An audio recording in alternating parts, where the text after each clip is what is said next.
Hoy vamos a empezar un curso sobre física cuántica, principalmente el formalismo, ciertas aplicaciones que tiene y también, digamos, parte de la interpretación y demás. Esto viene a ser más que nada los principios, así que vamos a ir avanzando poco a poco.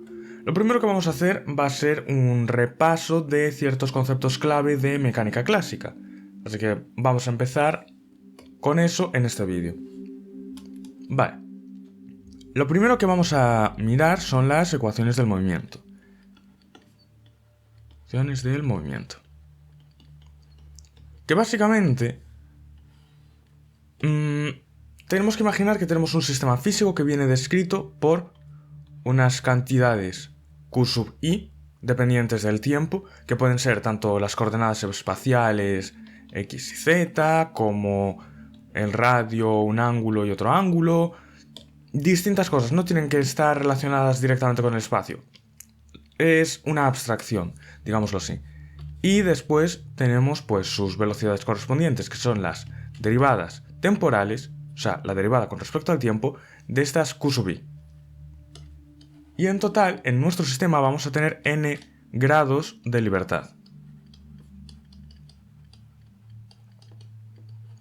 O sea, esto lo podemos ver como que tenemos n coordenadas que son independientes entre sí. Podemos decirlo más o menos así. Vale, entonces, si tenemos un sistema mecánico de este estilo, pues lo podremos describir con un lagrangiano, que tiene una cierta forma. Y depende tanto de las coordenadas como de sus velocidades. Vamos a escribirlo bien. De las coordenadas, de sus velocidades y del tiempo. Y claro, este lagrangiano es el que básicamente nos dice cómo se va a mover una cierta partícula o un cierto sistema entre dos puntos concretos. O sea, que si decimos que tenemos un punto A y tenemos un punto B, lo que nos dice el lagrangiano es qué trayectoria entre estos dos puntos vamos a seguir. Básicamente eso es lo que nos dice. ¿Y cómo nos lo dice? Nos lo dice con el principio de mínima acción.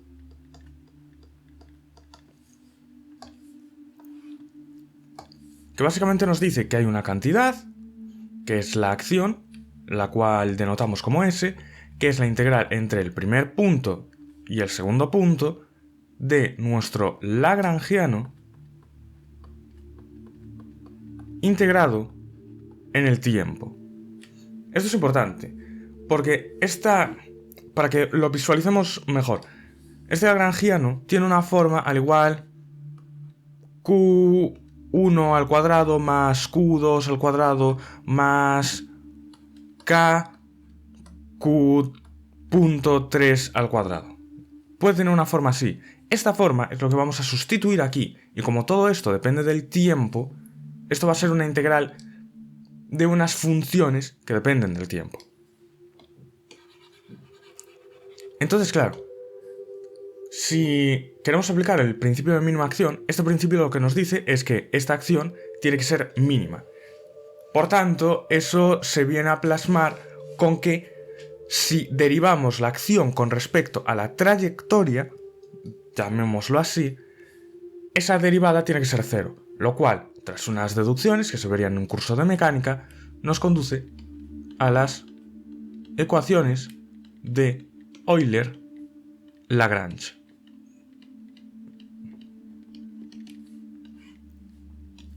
Que tienen esta forma.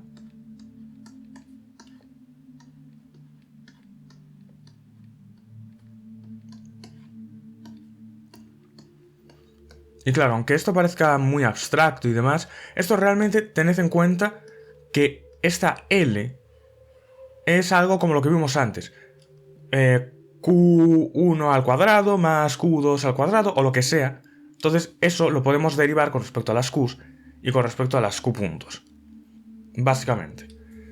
Y claro, ahora nos podemos fijar en que si este término es cero, o sea, si el lagrangiano no depende explícitamente de una cierta coordenada, entonces esto de aquí será constante, lo que tenemos dentro de la derivada temporal, porque cuando una derivada es cero, significa que lo que hay dentro de la derivada es constante. Y como nos gusta poner nombres, pues vamos a llamar a esa constante momento.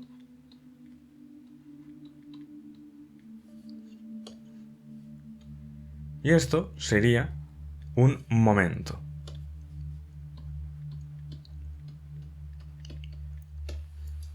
Como digo, esto es un repaso superficial, así que solo vamos a ver las cosas mínimas suficientes como para luego poder entender ciertas cosas que vamos a ver posteriormente. Entonces, si se quiere ver esto más en detalle, pues hay diversos cursos de mecánica, tanto en YouTube como en libros, como en todas partes, básicamente. Vale, entonces ahora hay una cosa que nos interesa muchísimo siempre en un sistema, que es la energía. Entonces podemos construir una cosa llamada lagrangiano como la transformada de Legendre de el lagrangiano, que viene simplemente a ser aplicar una fórmula de este estilo. Tiene una interpretación geométrica y también una interpretación muy profunda, pero en principio lo podemos dejar como que el hamiltoniano viene a ser esto. ¿Y qué es lo importante del hamiltoniano? Que el hamiltoniano, por haber hecho la transformada de Legendre, en vez de depender de q punto y t, o sea, depender de la coordenada, de la velocidad y del tiempo, el hamiltoniano depende de la coordenada, del momento y del tiempo. Por tanto, aquí las dos, digamos, variables independientes son la coordenada y el momento. Y claro, de este formalismo, del formalismo hamiltoniano, podemos obtener las ecuaciones de Hamilton, que es básicamente donde tenemos toda la dinámica de nuestro sistema, que vienen a ser Q punto es la derivada parcial de h con respecto al momento, o sea, del hamiltoniano con respecto al momento, y p punto, o sea, la derivada temporal del momento, es menos la derivada temporal, perdón, menos la derivada del hamiltoniano con respecto a la coordenada. Y en estas dos ecuaciones, bueno, 2n ecuaciones, vamos a tener básicamente toda la dinámica del sistema. Vale. Ahora bien, este hamiltoniano es algo más o menos equivalente a la energía, así que le podemos dar una cierta interpretación. Ahora lo que vamos a hacer es describir lo que es el espacio de fases. El espacio de fase básicamente viene a ser un conjunto de todos los posibles estados en los que puede estar nuestro sistema que sean compatibles con el lagrangiano o hamiltoniano que hayamos descrito y sus respectivas restricciones. Básicamente, que es todos los posibles estados en los que puede estar nuestro sistema, digámoslo así.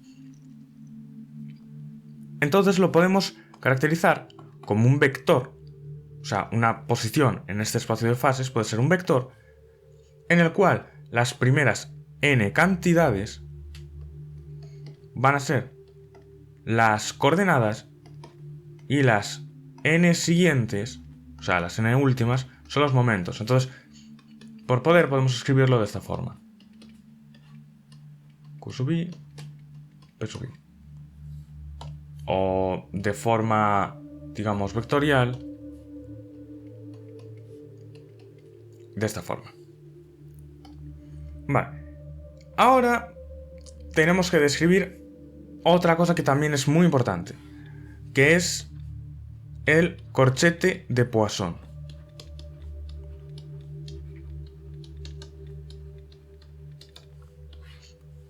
El corchete de Poisson básicamente nos describe la evolución temporal de nuestro sistema. Primero vamos a hacer la definición y luego vamos a ver el porqué. Básicamente, si tenemos dos funciones que vamos a llamar u y v, pues el corchete de Poisson de u con v viene a definirse como la suma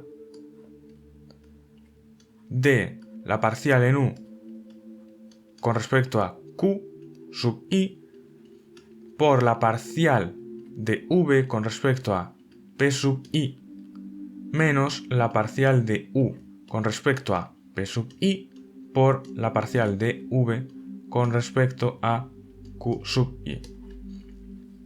Básicamente es como si estuviéramos intercambiando las derivadas parciales y vemos qué efecto tiene eso en algo, en nuestras funciones, básicamente. Entonces, claro, esto que tenemos aquí, este corchete de Poisson, cumple unas ciertas propiedades básicas que nos ahorrarán bastante tiempo, o sea, que son que el corchete de Poisson de una coordenada y cualquier otra, ya sea también esa misma, y el corchete de Poisson de un momento con cualquier otro o ese mismo, siempre da 0. Esto se puede ver más o menos de forma clara. Y después tenemos que el corchete de Poisson de una coordenada con un momento va a ser una delta de Kronecker, que básicamente es 1 si estos dos son los del mismo índice, digamos, por ejemplo, q sub 1 y p sub 1, esto daría 1, pero si tenemos q sub 1 y p sub 2, esto nos daría 0. También lo podemos poner como una matriz, que básicamente esto no es demasiado tal, pero podríamos ponerlo así, digamos. Pero mejor que uséis la notación de índices. Entonces, estas son las dos características básicas que tienen nuestros corchetes de Poisson. Pero, claro, ahora, si hacemos las cuentas, podemos obtener que el corchete de Poisson de q sub i con el hamiltoniano va a ser esto de aquí. O sea, si hacemos las cuentas lo podemos ver. Lo cual es igual a, como habíamos visto con las ecuaciones de Hamilton, a la derivada temporal de la coordenada. Y por otro lado, tendremos que p sub i con el hamiltoniano nos da la parcial de h con respecto a q sub i. Lo cual, por las ecuaciones de Hamilton, es la derivada temporal del momento. Y esto pues nos conduce a que, claro, si juntamos esto y juntamos esto, lo que tenemos es que la derivada temporal de nuestro vector en el espacio de fases viene a ser el corchete de Poisson de la coordenada en el espacio de fases con el hamiltoniano.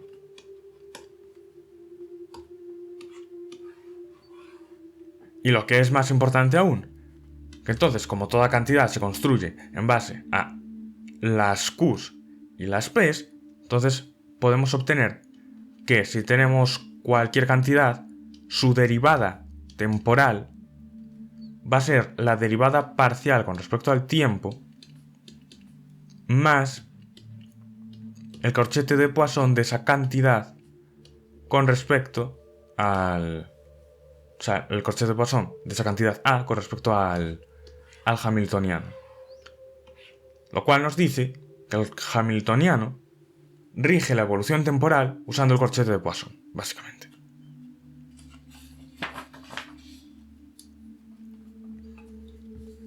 eso era, digamos, el primer bloque que tenemos que repasar. Ahora vamos a ir al segundo. El segundo viene a ser las simetrías y leyes de conservación.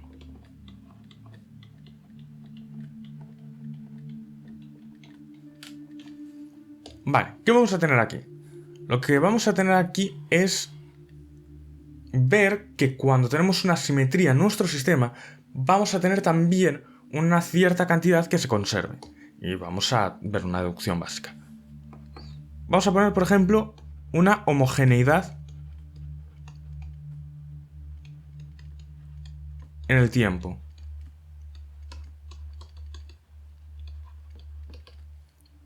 Lo cual se puede conseguir simplemente con un sistema aislado. Un sistema aislado, en principio, es homogéneo en el tiempo, porque no puede distinguir un momento de otro. Entonces, claro, lo que vamos a tener aquí simplemente va a ser que, si esto no depende del tiempo, entonces la derivada parcial del lagrangiano con respecto al tiempo tendría que ser 0. ¿Qué implica eso? Que claro, si hacemos cierta deducción, que es una deducción general, que es que la derivada temporal del hamiltoniano es igual a la derivada parcial del hamiltoniano, que es menos la derivada parcial del lagrangiano con respecto al tiempo, pues entonces, o sea, hasta aquí esto es una deducción general. Esto es algo que es verdad. Pero claro, en este caso concreto, esto implica que el hamiltoniano, digamos que no depende del tiempo. Pongámoslo así. No depende del tiempo.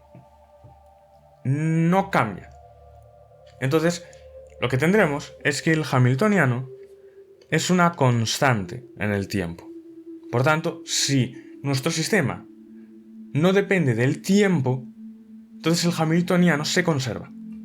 Lo cual es más o menos como decir que la energía se conserva en un sistema aislado. Después vamos a tener la homogeneidad en el espacio.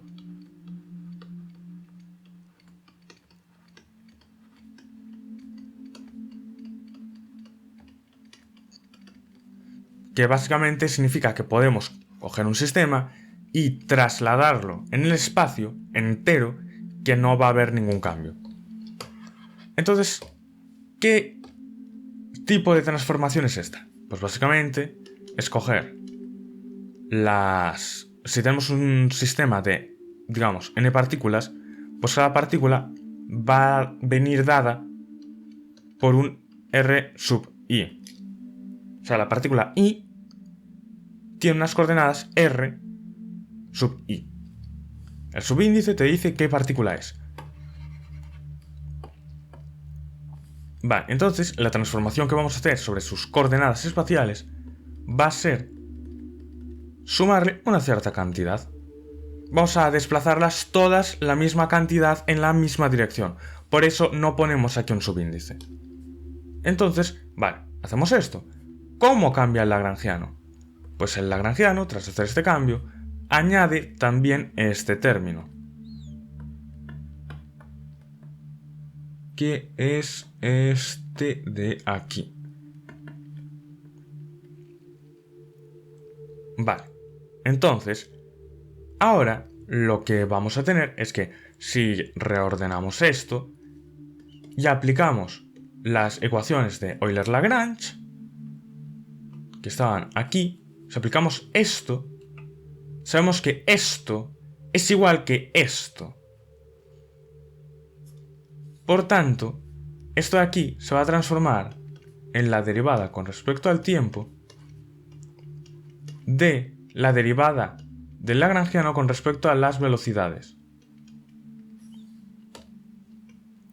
Para que quede claro, esto es una v. V de velocidad, o sea, derivada de r con respecto al tiempo. Entonces tenemos esto. Pero claro, si queremos que el sistema sea invariante bajo una traslación en el espacio, esto debería ser 0. Y claro, esto es distinto de 0 de forma general. Por tanto, cada uno de estos términos, por separado, ya que son independientes, debería darnos una contribución que al final fuese 0. Por tanto, lo que vamos a tener es que la suma de las cosas que tenemos aquí dentro es 0. O sea, vamos a explicarlo bien. Aquí básicamente lo que vamos a hacer es intercambiar esto y hacer esto de aquí. Básicamente hacemos esto. Esto en general es distinto de 0. Bueno, más bien esto de aquí. Entonces, si esto tiene que ser 0, entonces esto de aquí dentro es constante. Ese es el argumento. Entonces, una vez que tenemos esto, lo que vamos a tener es, pues, una definición, que va a ser la definición del momento lineal, que viene a ser la suma de las derivadas con respecto a las velocidades del lagrangiano.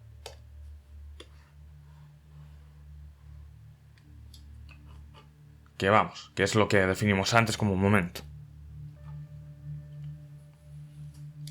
Pero este es el momento total del sistema. O sea, de todo el sistema. No de una partícula, es de todo. Por eso estamos sumando a todas las partículas. Estamos sumando todos los momentos. Eso es lo que se conserva, no el momento de cada partícula. Vale. Ahora bien, si tenemos una isotropía en el espacio,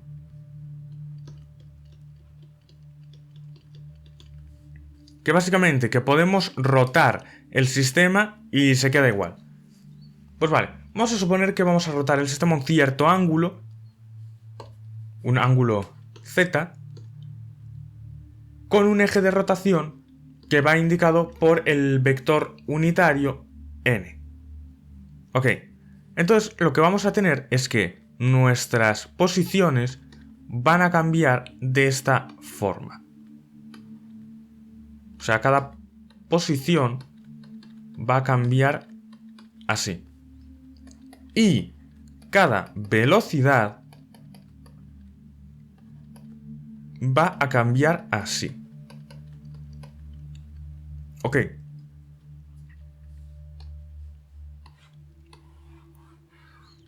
Vale, entonces, ¿cómo cambia esto el lagrangiano?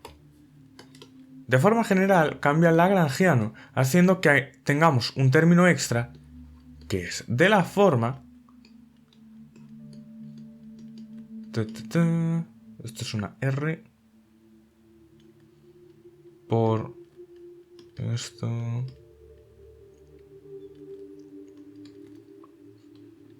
más... Esto es una V. Esto. O sea, vamos a tener este término. Si sustituimos todas las expresiones debidamente, lo que vamos a tener, además de aplicando las ecuaciones de Euler-Lagrange y la definición que dimos hace un momento de momento lineal, pues lo que vamos a tener es que esto, sacando factor común ya este delta z, vamos a tener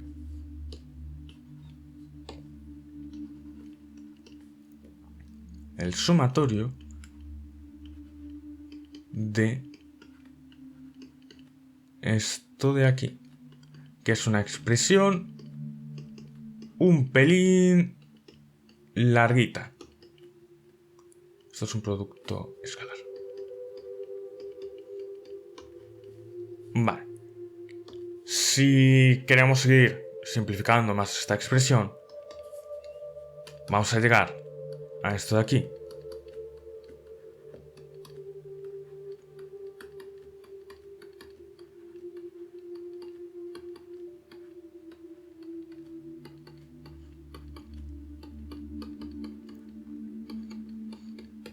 Y claro, queremos ver si algo se conserva, entonces nos gustaría tener todo esto dentro de una cierta derivada temporal.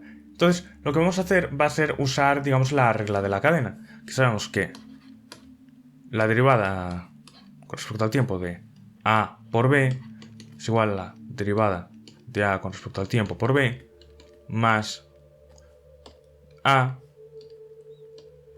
por la derivada de B con respecto al tiempo. Entonces, si aplicamos eso,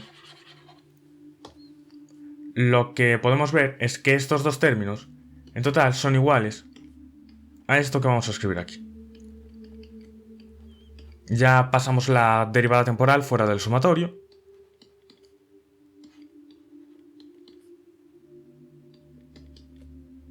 Esto es una R sub i por P sub i. Y claro, ¿qué nos dice esto? Que esta cantidad de aquí, si esto es invariante bajo rotaciones, entonces esto de aquí tiene que ser constante. Esto es constante. Y lo llamaremos momento angular. Que básicamente nos expresa cuánto está rotando nuestro sistema. Es importante también destacar, esto es el momento angular total del sistema. No el de cada partícula. El de cada partícula es el que hay aquí dentro, pero estamos sumando sobre todas las partículas. Entonces hemos visto, si tenemos una simetría en el tiempo, se conserva nuestro hamiltoniano, o sea, nuestra energía. Si tenemos una homogeneidad en el espacio, bajo traslaciones se conserva nuestro momento lineal. Y si hay una isotropía en el espacio, o sea, una simetría con respecto a rotaciones, se conserva nuestro momento angular. Vale. Entonces ahora nos preguntamos, ¿podríamos crear una especie de generadores? Algo como el hamiltoniano, por ejemplo, que el hamiltoniano generaba la evolución temporal, pues si podemos hacerlo con las traslaciones o con las rotaciones, lo cual vamos a llamar generadores.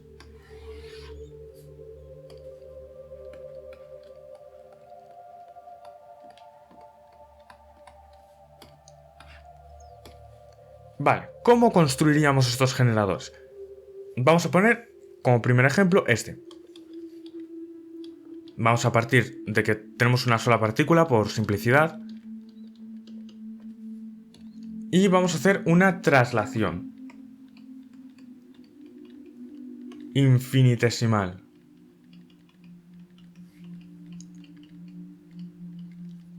Esto es, que vamos a hacer este cambio.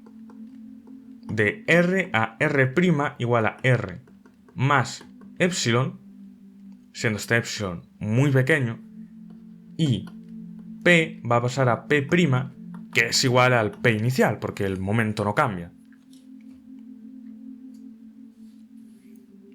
Entonces, ahora, si pues la diferencia, o sea, lo que hemos cambiado en las posiciones, viene a ser pues la posición final menos la posición inicial, y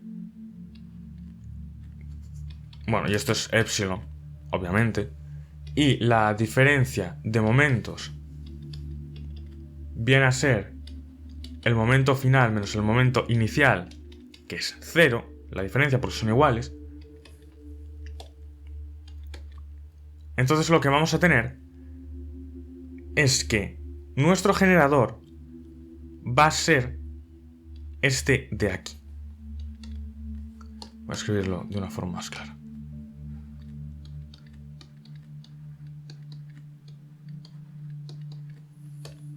Vale. Podemos comprobar que es este de aquí. ¿Por qué? Porque claro, si nosotros hacemos esto, o sea, nosotros queremos verificar que esto es así. O sea, que lo que nos cambia n viene dado por el corchete de Poisson. Perdón, lo que cambia eta viene dado por el corchete de eta con respecto a nuestro generador de traslaciones. Si vamos a la primera, a las primeras n componentes, digámoslo, que son R, M, pues si hacemos este corchete de Poisson, lo que vamos a tener es la suma en n de epsilon n por Rm Pn, y esto, como ya habíamos visto, esto es una delta de Kronecker. nos va a dar esto de aquí. Por tanto, solo nos va a quedar un término, que es el término en el que n es igual a m, que es epsilon m, que es precisamente lo que nos varía r. Lo cual ya nos dice, primera parte, perfecta. Ahora la segunda, la parte del momento. Si hacemos esto, vale, lo que vamos a tener va a ser lo mismo que teníamos antes, otra vez. Pero este corchete es 0, como ya habíamos visto. Y 0 es precisamente lo que nos tiene que variar nuestro momento. Aquí importante, en este tipo de deducciones, que al igual está bien comentarlo, de aquí a aquí hemos puesto básicamente que gt es la suma en n de epsilon n pn. Esto es la definición de producto escalar. Esto es lo mismo que poner esto. Eso hay que recordarlo. Lo menciono por si os habéis perdido en ese paso. Entonces volved atrás, volved a mirarlo y ya lo entenderéis bien. Vale. Y ahora vamos a hacer un generador de traslación. O sea, de rotaciones.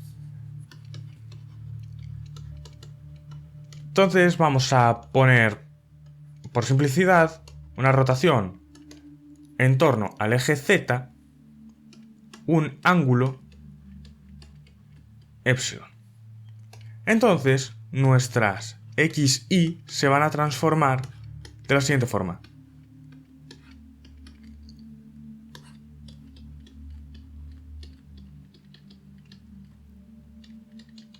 Donde estamos usando la conocida matriz de rotación. Y esto, en el límite en el que epsilon es muy pequeño, porque vamos a hacer una rotación infinitesimal, por tanto, epsilon tiene que tender a 0, entonces vamos a hacer un desarrollo en Taylor a primer orden, lo cual va a hacer que esto de aquí se transforme en 1 menos epsilon, epsilon 1. Y esto nos va a dar x menos epsilon y más epsilon x. Vale, básicamente vamos a tener esto. Y claro, esto que nos dice que si hacemos la cuenta, entonces nuestra variación en x va a ser menos epsilon y nuestra variación en y va a ser epsilon x. Podemos hacer exactamente lo mismo con el momento, o sea, aplicando la misma matriz de rotación.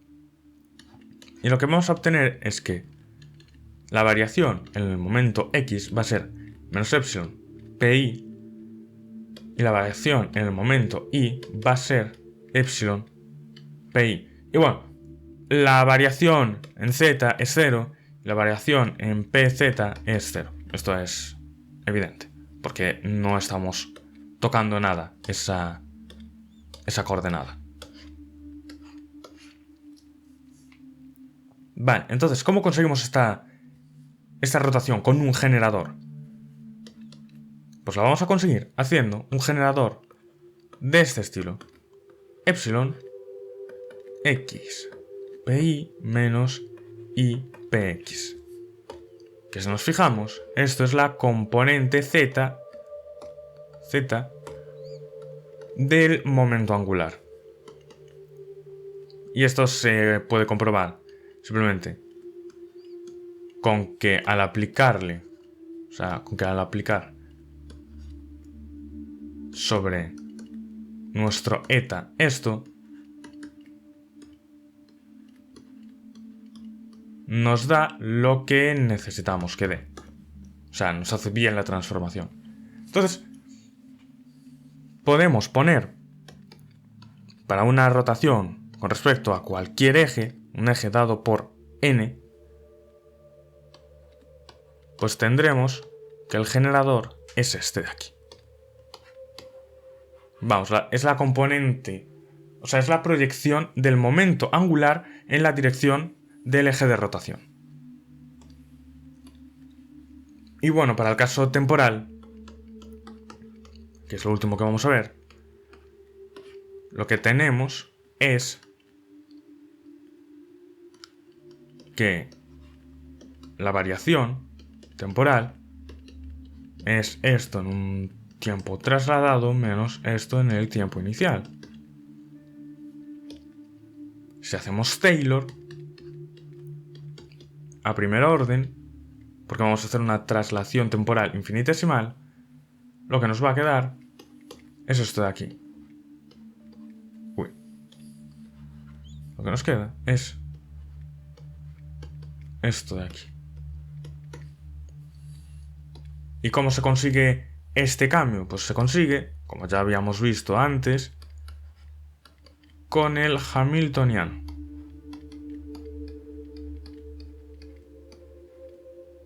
Entonces, curiosamente, estas cantidades que se conservan cuando hay una simetría ahí, o sea, cuando hay una simetría de ese tipo, la cantidad que se conserva, digamos que actúa como generador de esa evolución. Y los generadores, pues, se aplican de forma que nuestra variación con respecto a, digamos, un épsilon de nuestra posición en el espacio de fases viene dada por el corchete de Poisson de la posición en el espacio de fases y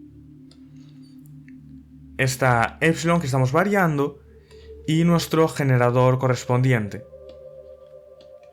De esta forma. Entonces, esto ha sido un repaso básico de lo que básicamente necesitamos a la hora de empezar ya con el tema de física cuántica. No es tampoco mucha cosa, tampoco es extremadamente importante ahora mismo que lo sepáis, pero para temas posteriores ya va a ser relevante porque todo el tema del Hamiltoniano y demás se usa muchísimo aquí. Y también el tema de los generadores. Entonces, yo os recomendaría que repasaseis mecánica clásica, miraseis esto bien y, bueno, fueseis intentando avanzar. Y cualquier duda me la podéis dejar en comentarios y responderé en cuanto pueda. Así que, mucho ánimo.